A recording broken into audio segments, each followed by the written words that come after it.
Olá, meus irmãos. Boa tarde, que a paz de Jesus esteja conosco nessa tarde maravilhosa. Vamos fazer a leitura do livro Pão Nosso, psicografado por Francisco Cândido Xavier, ditado pelo Espírito de Emmanuel, para a abertura do nosso trabalho. O título do texto intitula-se Coisas Invisíveis. Porque as suas coisas invisíveis, desde a criação do mundo, tanto o seu eterno poder como a sua divindade, se estendem e claramente se veem pelas coisas que estão criadas. Paulo, em Romanos, capítulo 1, versículo 20. O espetáculo da criação universal é a mais forte de todas as manifestações contra o materialismo negativista, filho da ignorância ou da insensatez. São as coisas criadas que falam mais justamente da natureza invisível, onde a atividade que se descobre sem base. Toda forma inteligente nasceu de uma disposição inteligente. O homem conhece apenas as causas de suas realizações transitórias, ignorando, contudo, os motivos complexos de cada ângulo do caminho. A paisagem exterior, que lhe afeta o sensório, é uma parte minúscula do acervo de criações divinas que lhe sustentam o habitat condicionado às suas possibilidades de aproveitamento. O olho humano não verá além do limite da sua capacidade de suportação. A criatura conviverá com os seres de que necessita no trabalho de elevação e receberá ambiente adequado aos seus imperativos de aperfeiçoamento e progresso, mas que ninguém resuma a expressão vital da esfera em que respira, no que os dedos mortais são suscetíveis de apalpar. Os objetos visíveis no campo de formas efêmeras constituem breve e transitória resultante das forças invisíveis do plano eterno. Cumpre os deveres que te cabe e receberás os direitos que te esperam. Faze corretamente o que te pede o dia de hoje e não precisarás repetir a experiência amanhã. Então, com essa linda mensagem, nós vamos fazer a prece de abertura do nosso trabalho. Amado Mestre Jesus, estamos aqui, Senhor, reunidos em Teu nome com a Tua presença, apesar de distantes fisicamente, mas unidos pelo coração e pelo pensamento, na Sua casa de amor, seu canteiro de fraternidade, junto com essa equipe espiritual maravilhosa que sempre está à frente do nosso trabalho, dando harmonia, segurança, paz, bem tranquilizando os corações dos mais desesperados. Rogamos, Senhor, que a nossa reunião tranquila em paz, que nossa irmã Laísa seja intuída com boas palavras, que possamos também estar abertos aos conhecimentos que serão aqui trazidos, possamos absorver e adquirir esse conhecimento maravilhoso. E assim, Mestre amado, com a Tua permissão, estamos iniciando o nosso trabalho doutrinário dessa tarde. Que assim seja. E assim será. Então, com vocês, nossa irmã Laís Guimarães, a quem cabe a exposição dessa tarde com o tema Centro Espírita. A todos uma boa exposição. Boa tarde, meus queridos amigos. Hoje nós vamos conversar sobre o Centro Espírita. Eu vou apresentar para vocês alguns pontos importantes com o objetivo de vocês compreenderem a importância do Centro Espírita. Perceber que o Centro Espírita é a escola da alma, entender as funções de uma casa espírita, conhecer as atividades do Centro Espírita. Ok? Muito boa tarde, um abraço carinhoso para cada um de vocês, meus irmãos. Então, meus irmãos, o que é o Centro Espírita? São muitas denominações, né? O Centro Espírita, ele é uma organização sem fins lucrativos que desenvolve atividades fundamentadas na doutrina espírita. É um lugar onde se reparte o pão das verdades. É um ambiente de estudo, de oração, de conexão com Deus, com a espiritualidade amiga que muito nos ajuda nas dificuldades da vida. Oferece ao homem melhor compreensão das leis de Deus. O Centro Espírita, como eu falei, tem várias denominações. Ele é considerado uma escola também. Por quê? Na vida, nós sempre estamos aprendendo, né? E nunca deixaremos de aprender. Como escola da alma, a Casa Espírita é roteiro que esclarece as nossas mentes para as realidades espirituais. É onde temos a oportunidade de aprender, de ensinar, contribuindo para a nossa evolução espiritual e a evolução dos nossos companheiros de jornada. Como escola da alma, ela tem uma responsabilidade na educação integral do homem como espírito imortal e não como meramente existencial. Para tanto, ela deve promover, com vistas ao aprimoramento íntimo dos seus frequentadores, dos seus trabalhadores, o estudo metódico sistematizado e a explanação da doutrina espírita no seu tríplice aspecto científico, filosófico e religioso, né? Com substâncias na codificação de Kardec. Ele também é considerado um pronto-socorro, tanto material quanto espiritual.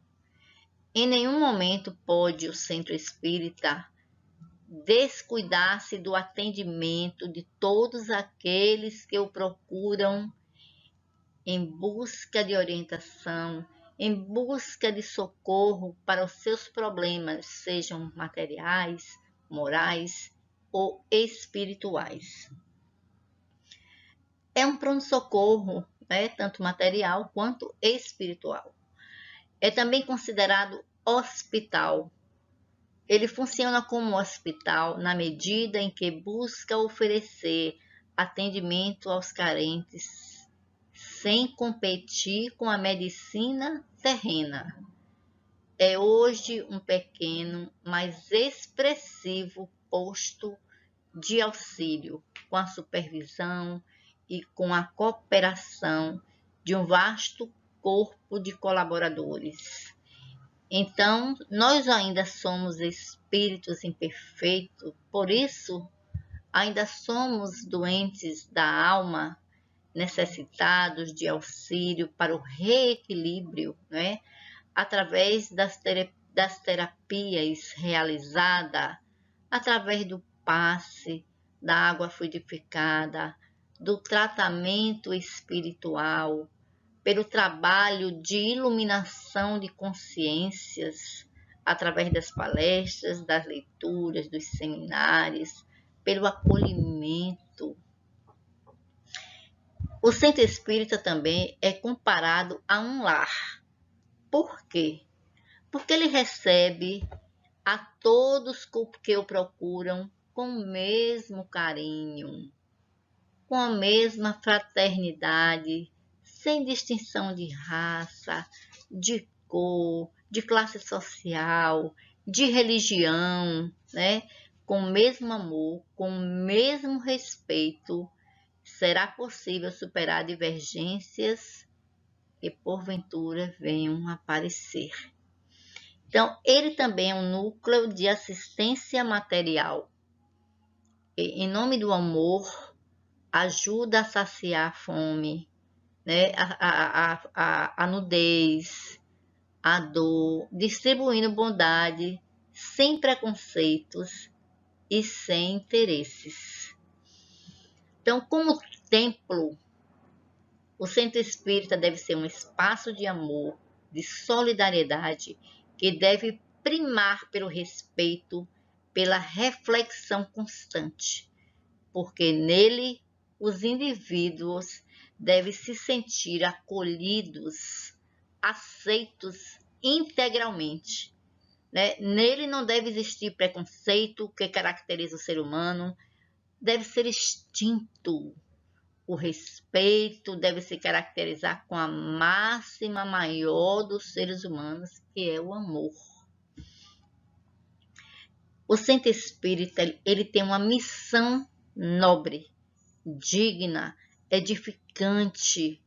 As suas portas devem estar sempre abertas para o auxílio a quem quer que o procure. Daqueles que se sentem deprimidos, pelos desesperados, pelos oprimidos de todas as ordens materiais e espirituais. Então, meus irmãos, o objetivo do centro espírita é promover o estudo, a difusão e a prática da doutrina espírita. É atender as pessoas que o procuram em busca de esclarecimento, de orientação para os seus diversos problemas de ordens materiais, morais e espirituais. Então, qual é a meta do centro espírita? É cuidar do espírito, é trabalhar a realidade imortal, que são os princípios da imortalidade da alma, da pluralidade dos mundos habitados, da comunicabilidade dos espíritos, da lei de causa e efeito e dos ensinamentos de Jesus. E assim contribuindo com as mudanças internas do homem, despertando consciências, motivando as pessoas para o perfeito equilíbrio no campo das emoções e na mudança de comportamento. Então, ele é um santuário de renovação mental. Bem, está escrito na bandeira de Kardec: trabalho, solidariedade e tolerância. Em relação ao trabalho, Joana nos explica muito bem. Ela fala que os mecanismos da evolução utilizam-se do trabalho como meio de disciplinar a vontade, de domar os instintos, de desenvolver a razão e sublimar os sentimentos. O trabalho é, ao lado da oração, o mais eficiente antídoto contra o mal.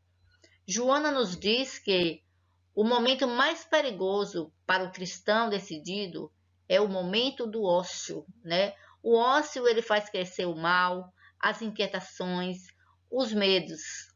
Portanto, os pensamentos deprimentes, eles se alimentam das horas vazias.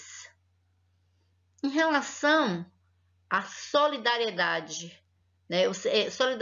Solidariedade é o sentimento que nos habilita a sairmos de nós mesmos e a nos colocar no lugar do outro, levando os homens a se auxiliarem mutuamente.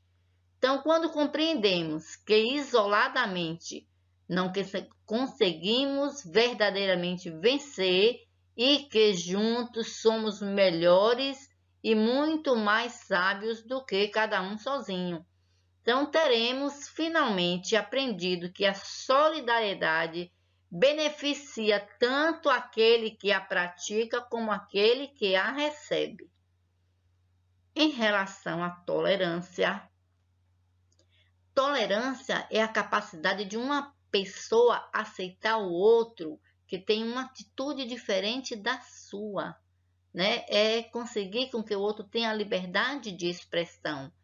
É você tornar-se mais humano. Gente, a irritação, a intolerância, ela faz com que provoquemos males ainda maiores na sociedade em que vivemos.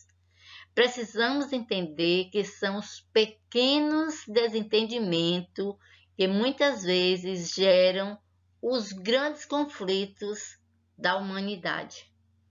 Nós sabemos que criar mentalidade nova nas pessoas não é tarefa fácil e nem imediata, pois cada pessoa, ao reencarnar, ela traz a sua bagagem de experiências e são dotados de livre arbítrio, né? Então ela pode estar disposta ou não a querer se corrigir, se modificar, aperfeiçoar-se.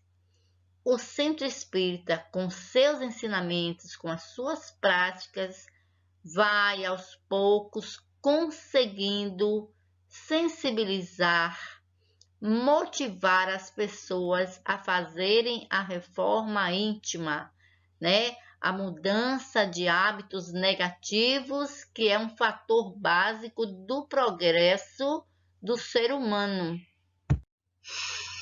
Então, meus irmãos, como preparar o trabalhador da casa espírita? Estimulando, facilitando o aprendizado em reuniões que haja participação de todos, exemplificando o melhor possível a conduta espírita em todos os momentos. No dizer de Joana de Ângela, através de Divaldo Franco, ela diz que é preciso espiritizar, qualificar e humanizar. Espiritizar porque na casa espírita os objetivos estão voltados para os princípios da doutrina espírita e os ensinamentos do Cristo. Qualificar, dotar de condições, recursos, preparo para exercer a função, para realizar bem o serviço.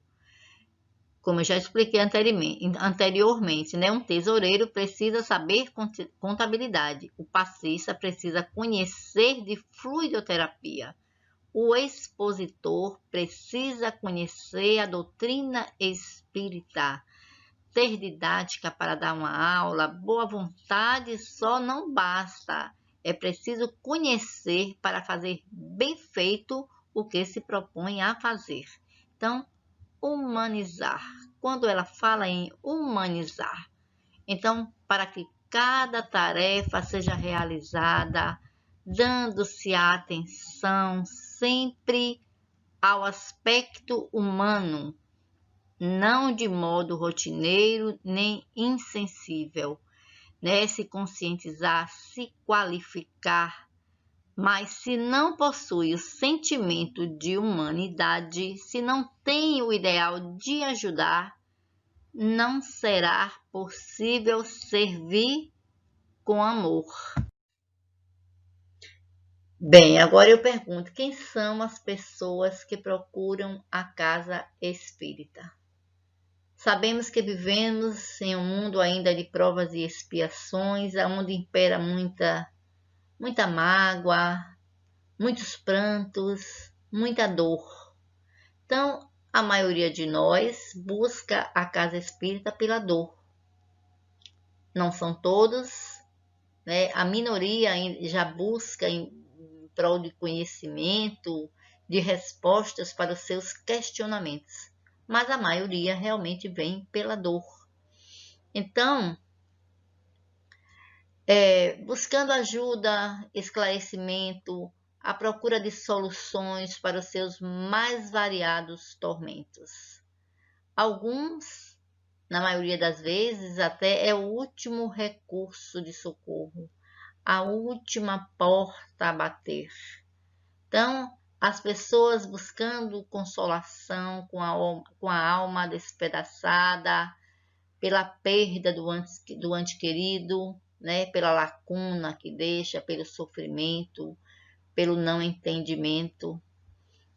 São pessoas com ideias suicidas, depressivas, com síndromes de diversos problemas familiares, problemas financeiros, problemas amorosos, vícios diversos, seja do alcoolismo, seja drogas. Então, são pessoas que ainda não entenderam o verdadeiro sentido da vida.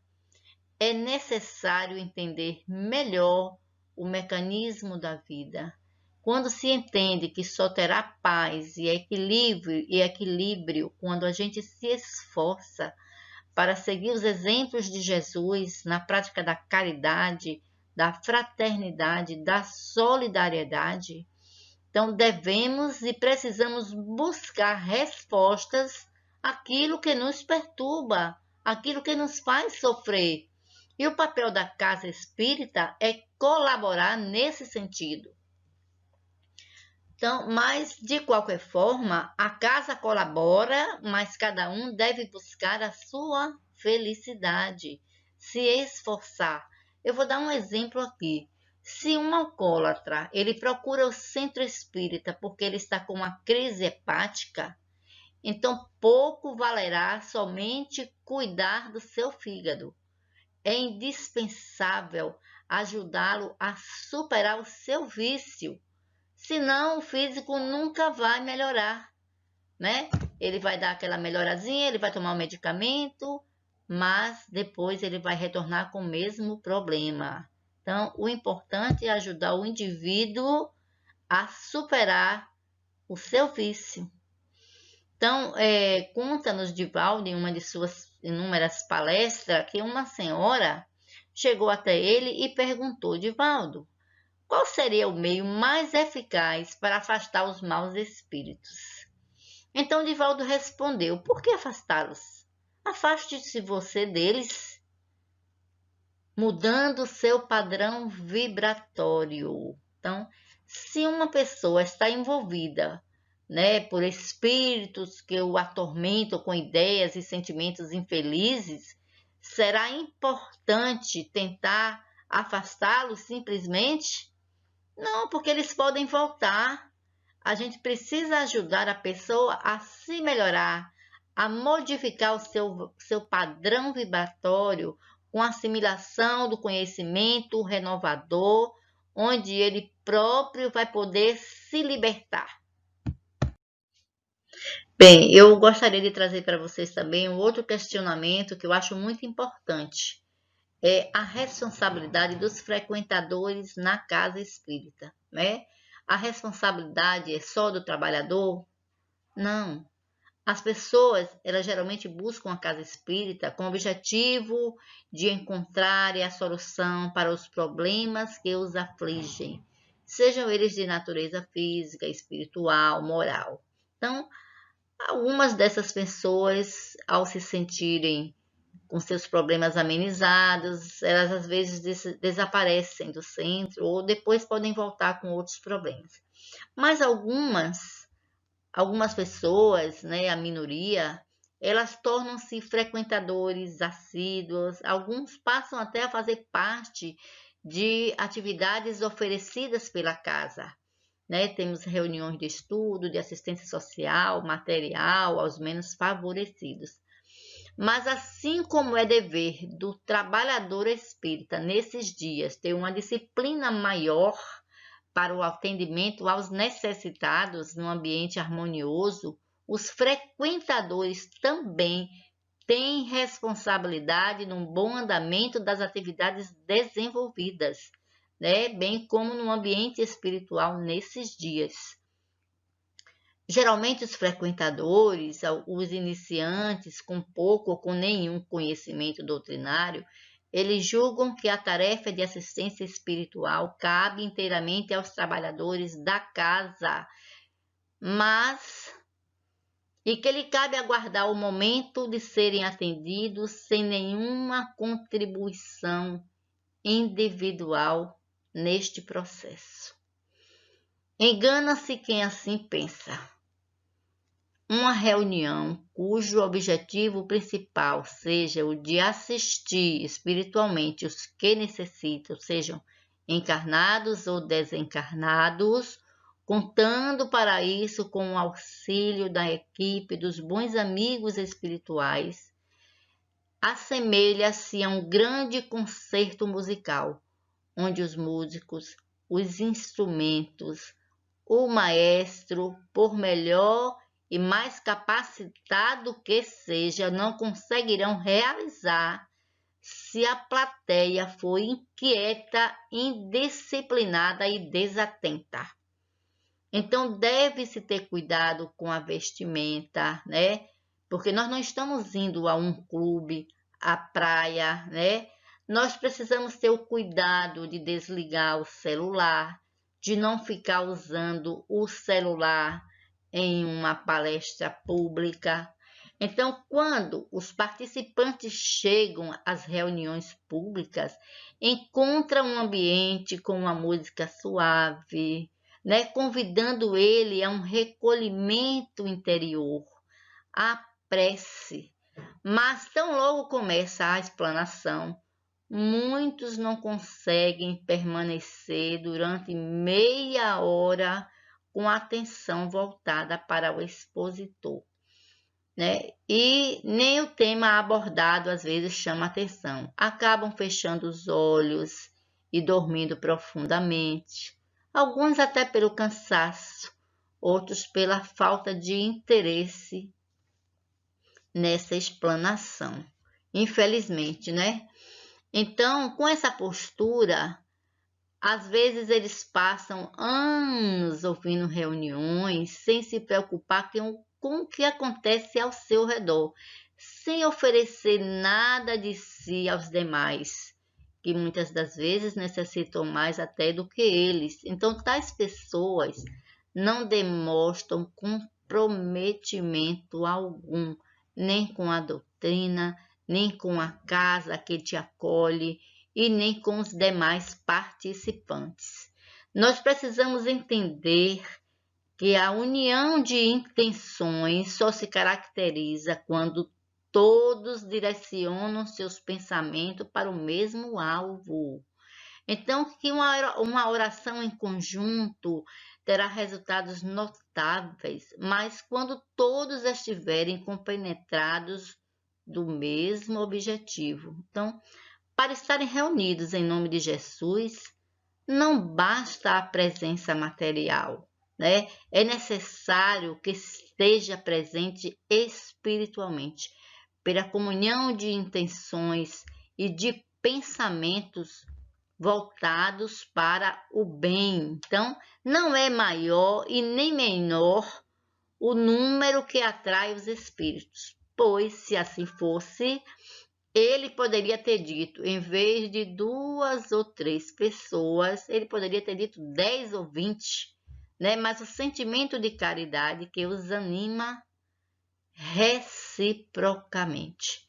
Então, é necessário estarmos, né, com o pensamento voltado para o alto, pedindo a Jesus, orando pelo nosso problema e pelo problema do outro que está ali, muitas vezes muito pior do que o nosso.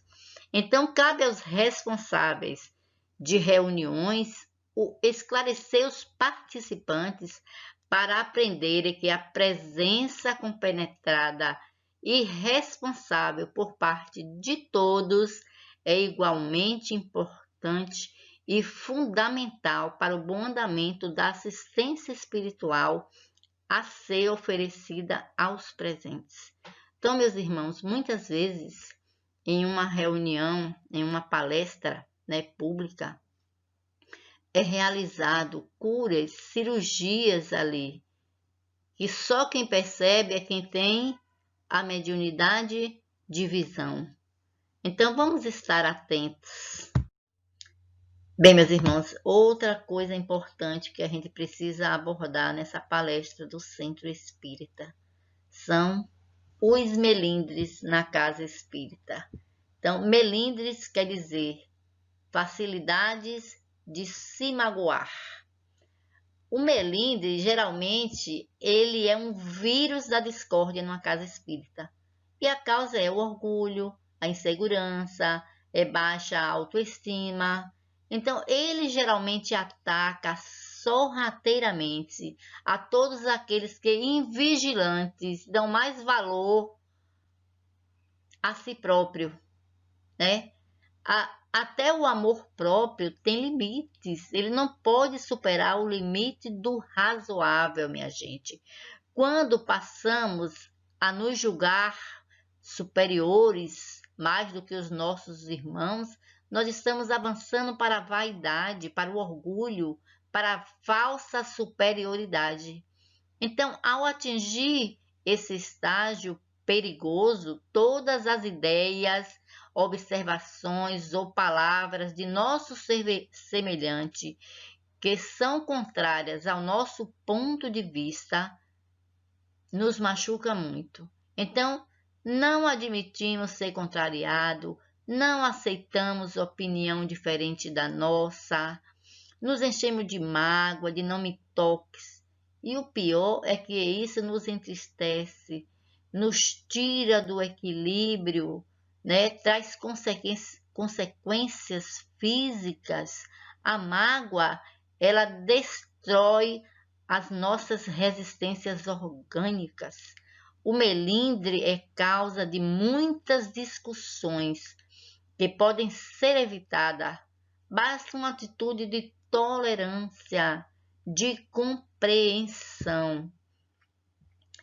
Eu quero que fique bem claro que todos nós ainda, pelas nossas imperfeições, né, que somos ainda espíritos imperfeitos, estamos sujeitos a ter melindres, né, a falar palavras ofensivas a nossos irmãos, aos nossos familiares, mas nós precisamos exercitar o perdão, a tolerância.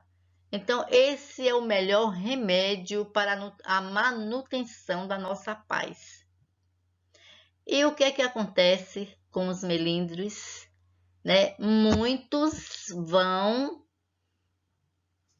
embora da casa. Ninguém é obrigado a permanecer em um local com o qual não se afina mais, né? Porque as antipatias surgem, dos nossos desajustes que não foram trabalhados ainda pela ética cristã. Muitos são os convidados para o trabalho com Jesus, contudo, poucos são os escolhidos, porque são poucos os trabalhadores fiéis que permanecem no serviço, colocando a tarefa em primeiro lugar e não o seu ego. É necessário ter plena consciência que nenhum de nós é insubstituível, gente. O trabalho do bem não precisa de nós. Nós é que precisamos do trabalho do bem. Então, as divergências devem ser instrumentos úteis de reflexão e aprendizado, jamais pretexto para desistência ou deserção. Quando sentir melindres, questione-se: por que estou me sentindo assim? O que está por detrás disso? É o meu orgulho, né? É desvalorização? É influência espiritual? Então, o que é que eu posso fazer para evitar os melindres? Diálogo, atendimento fraterno ao trabalhador, prece sincera, né? Reuniões. A casa, quando perceber trabalhadores com melindres, deve promover reuniões, seminários, palestras com o tema a fim de alertar e esclarecer. Pode surgir muitos efeitos positivos. Então, meus irmãos, eu costumo muito, às vezes, em algum curso, em alguma aula que eu vou dar, eu costumo dizer às pessoas: gente, estude a doutrina espírita. Não vá se espelhar por trabalhador, dirigente, expositor, gente que tem 20 anos de doutrina. Não se espelhe por ninguém. Não queira que essas pessoas sejam exemplos. O certo seria que sejamos exemplos, sim, mas nós ainda somos muitos falhos. Ainda trazemos muitos defeitos enraizados dentro de nós. Por isso eu digo, se você estuda a doutrina espírita, você jamais vai se desencantar com a doutrina espírita. Os homens são falhos. Bem, nós temos os pilares de sustentação do trabalho voluntário da casa espírita, né? O pilar do amor e do respeito ao próximo, né? Convivência fraterna e companheirismo. O trabalhador voluntário da casa espírita, ele tem contato permanente com criaturas encarnadas e desencarnadas, situadas nas mais variadas faixas vibratórias de pensamento e de comportamento. Daí, gente, a necessidade de sermos portador de um aceitável grau de sensibilidade, de tolerância, de educação, de atenção, de um tino psicológico, a fim de não prejudicar os intentos divinos em favor deles. Então, são pequenos gestos que muito contribuem para ajudar a nossa sintonia com o plano espiritual superior que nos assiste. Nós temos o pilar da fidelidade aos princípios espírita. É fundamental que o seu trabalhador voluntário não só tenha conhecimento doutrinário e fé. O trabalho espírita é diferenciado dos demais porque não leva em consideração somente as necessidades de ordem material da criatura humana. É necessário que o voluntário saiba o que é reencarnação, quais os princípios que a regem, que tenha conhecimento e acredite na imortalidade da alma, na comunicabilidade dos espíritos, em como essa comunicação se processa e que efeitos provocam na vida da criatura humana.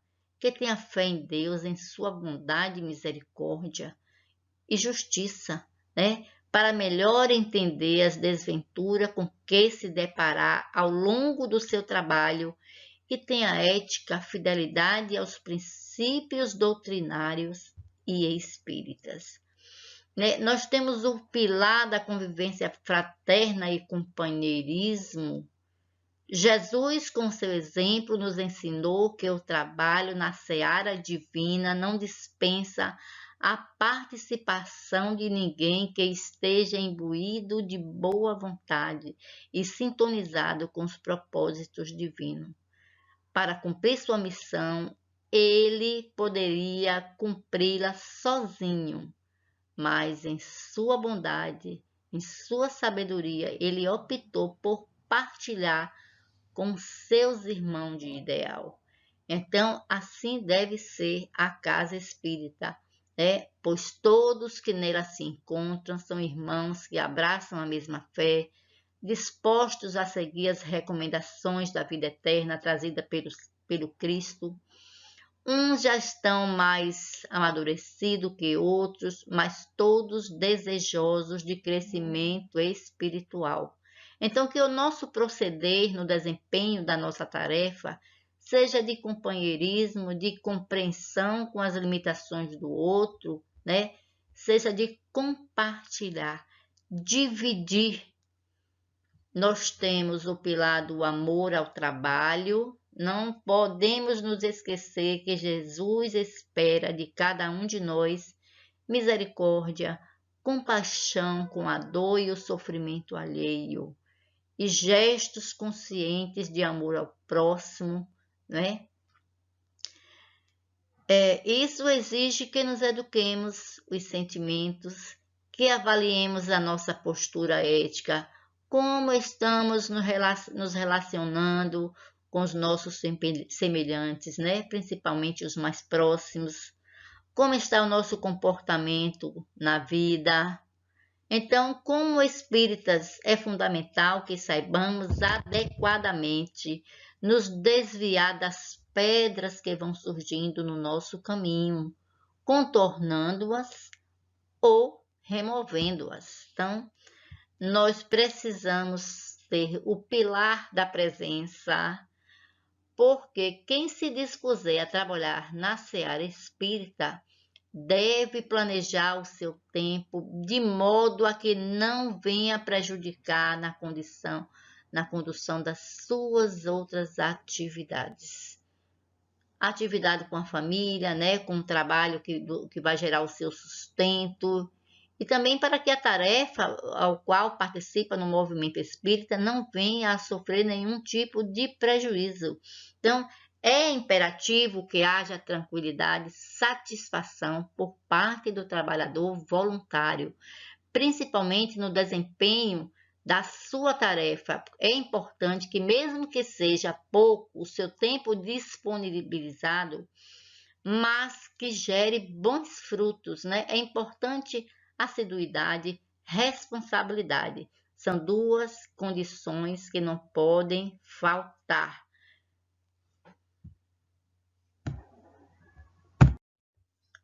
Não podemos também deixar de abordar o centro espírita em tempos de pandemia. Né? O tempo atual demonstra mudanças, né, nas nossas rotinas, seja no lar, seja no estudo, seja no trabalho profissional, seja no lazer, ou seja na religião que estamos abraçando. Então, as instituições espíritas tiveram que atender às recomendações sanitárias e governamentais do isolamento social, fechando suas portas materiais, né? E aí muitas instituições passaram a adotar as reuniões virtuais ou online. Então, alguns tiveram que treinar para utilizar as formas de comunicação à distância e as redes sociais.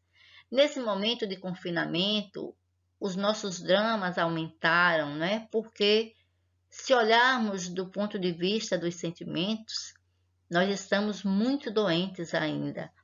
A gente observa um número bem maior, né? O índice de violência doméstica aumentou, o preconceito. São milhões de pessoas vivendo abaixo do índice da miséria. A gente percebe que socialmente estamos doentes, né? Hoje existe pouca solidariedade. Fala-se que tem muito, mas não tem. Essa pandemia nos alerta que a dor nos iguala. Já escolhemos se queremos fazer esse mundo melhor. O que fazer para que isso aconteça? Então, nós fomos convidados a um processo de renovação, de transformação de postura. Nós precisamos fazer uma revisão moral. Isso para todos os seres humanos, não só para o espírita. Então, vamos nos perguntar: o que eu preciso aprender com tudo isso? O desenvolvimento tecnológico torna-se necessário para que as instituições espíritas continuem realizando seu trabalho de esclarecimento através dos recursos transmissores, né? São as reuniões, as palestras, o estudo online, o emprego de videoconferência, e assim podemos passar uma mensagem positiva para as pessoas, né? Para que possam causar reflexões, debates e com isso gerar pequenas mudanças, alcançando pessoas de diversos cantos do país e do mundo pela internet. Então, rotineiramente fazemos vibrações à distância para pessoas necessitadas, para pessoas doentes. Nós também observamos a importância dessas reuniões, dessas palestras online para pessoas idosas com dificuldades de locomoção. Então, nossa ideia é que todos se sintam abraçados, que a mensagem de Jesus chegue a cada coração nesse período de tantos desafios. Sem dúvida que as atividades presenciais são imprescindíveis, pois o calor humano, a vibração do local é muito importante. E assim que for possível, nós retomaremos. Estou doida por um abraço, gente. E agora nós vamos ver as atividades que a Casa Espírita desempenha, né? São inúmeras atividades. Nós temos os passes, as reuniões doutrinárias. Nas reuniões doutrinárias, o principal de uma casa espírita, na realidade, né?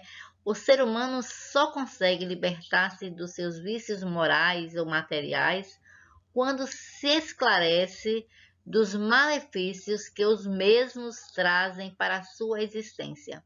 Então, é importante que o expositor esteja falando de algo que conhece e que pratica. Então, esse teor deve mesclar os postulados da doutrina espírita junto com o Evangelho de Jesus. Então, sempre que possível, relacionarmos com o dia a dia da sociedade. Assim, o ouvinte ele vai poder fazer ligações do que está ouvindo com seus próprios problemas e dúvidas. Então, as palestras, né, o esclarecimento, o estudo, nos traz uma construção sólida de valores espirituais. Valores estes que a traça não destrói, que os ladrões não roubam.